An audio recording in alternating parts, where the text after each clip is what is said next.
యేసుక్రీస్తు నామంలో పరిశుద్ధాత్మ ఆశీర్వాదం చూస్తున్న ప్రతి ఒక్కరికి హృదయపూర్వక వందనాలు తెలియచేస్తూ ఉన్నాను. ఈరోజు పరిశుద్ధాత్మ దేవుడు మనకిస్తున్న వాగ్దానము యోహాను రాసిన మొదటి పత్రిక 1వ అధ్యాయము 9వ వచనము. వెలుగులో ఉన్నానని చెప్పుకొనుచు తన సహోదరుణ్ణి ద్వేషించువాడు ఇప్పటి వరకును చీకటిలోనే ఉన్నాడు. తన సహోదరుని ప్రేమించువాడు వెలుగులో ఉన్నవాడు, అతని యందు అభ్యంతరము కారణమేది లేదు. చూడండి ప్రియులారా, మన జీవితంలో చాలా మంది కూడా ఒక తప్పు చేస్తూ ఉన్నారు.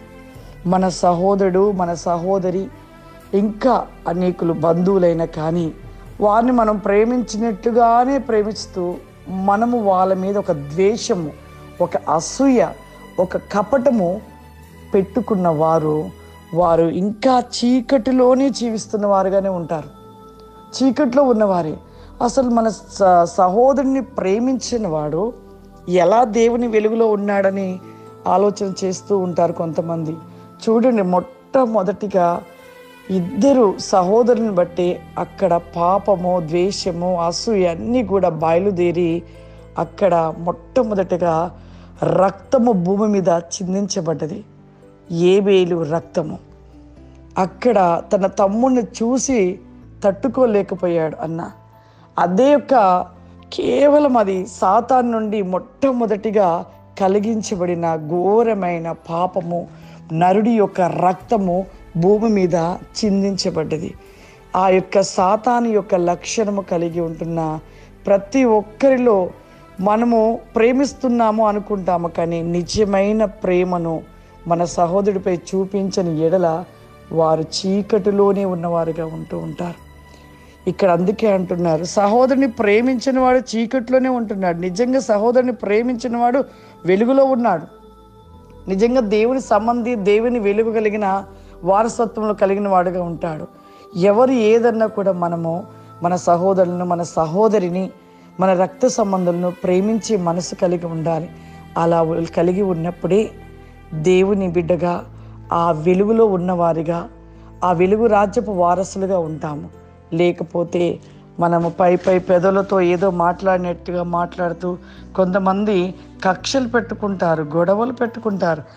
చిన్నతనము నుండి కూడా అన్నదమ్ములు, అక్క చెల్లెలు ఎంత కలిసి ఉంటారు. ఒక తల్లి గర్భం నుండి వచ్చినప్పుడు వారు ఒకరికొరకు ఒకరు ప్రాణాలు త్యాగం చేసుకునే వారిగా ఉంటారు. చిన్నతనంలో స్కూల్కి వెళ్ళినప్పుడు తమ్ముడిని ఎవరైనా కొట్టినప్పుడు అన్న పరిగెట్టుకుంటూ వచ్చేసి వాడిపై గొడవ పెట్టేసుకొని వాడిని కొట్టేస్తూ ఉంటాడు. వాళ్ళ తమ్ముడికి ఏం జరగకుండా కాపాడుకుంటాడు. వాళ్ళ అన్నకి ఏం జరగకుండా తమ్ముడు కాపాడుకుంటాడు. వాళ్ళ అన్నకి ఏదన్నా అయితే తమ్ముడు ఎంతగా ఏడుస్తాడు, తమ్ముడికి ఏదన్నా అయితే అన్న ఏడుస్తాడు, అక్కకి ఏదన్నా అయితే తమ్ముడు ఏడుస్తాడు, అక్కకి ఏదన్నా అయితే చెల్లి ఏడుస్తుంది. ఇలా ఈ బంధము మరి చిన్నతనము నుండి యవ్వన ప్రాయంకి వచ్చినా కూడా ఉంటుంది. కానీ పెళ్ళిళ్ళు అయిపోయాక మరి ఏం జరిగించబడుతూ ఉంటుందో, ద్వేషాలు, కోపాలు, కపటాలు, కక్షలు, చంపుకోవడాలు, అనేక రకముగా పగలు పెట్టుకుంటూ ఉన్నారు. దయచేసి దేవుడి ప్రేమ అది కాదు. మనం దేవుడిని నమ్ముకున్న బిడ్డలము, దేవుళ్ళలో ఉంటున్న బిడ్డలము. మనము చిన్నతనం మన అన్నని ఎలా ప్రేమించాం, మన తమ్ముడిని ఎలా ప్రేమించాం, చెల్లిని ఎలా ప్రేమించాం, ఆ విధమైన ప్రేమ చివరి వరకు కూడా మన రక్త సంబంధులపై ఉండాలి.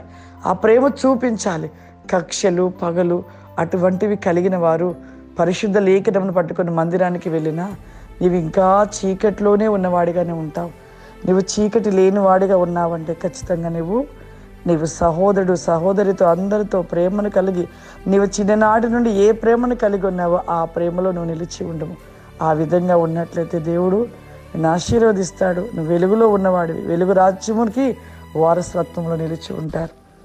అందరి కళ్ళు మూసుకున్నట్లు ప్రార్థన చేసుకుందాం. పరిశుద్ధాత్మ దేవా, ఈ దినము పరిశుద్ధాత్మ ఆశీర్వాదం, ప్రతివేకమైన ఈ వాగ్దాన వేకము ప్రతి ఒక్కరు ప్రభా విని గ్రహించి చీకటి నుండి వెలుగులో ప్రభా నడుచువారుగా, వెలుగు రాజ్యపు వారసులుగా నిలిచి ఉండే కృప దయచేయమని యేసుక్రీస్తు నామమున నడుచున్నాను తండ్రి. ఆమేన్. God bless you. దేవుడు మిమ్మల్ని దీవించును గాక. ఆమేన్.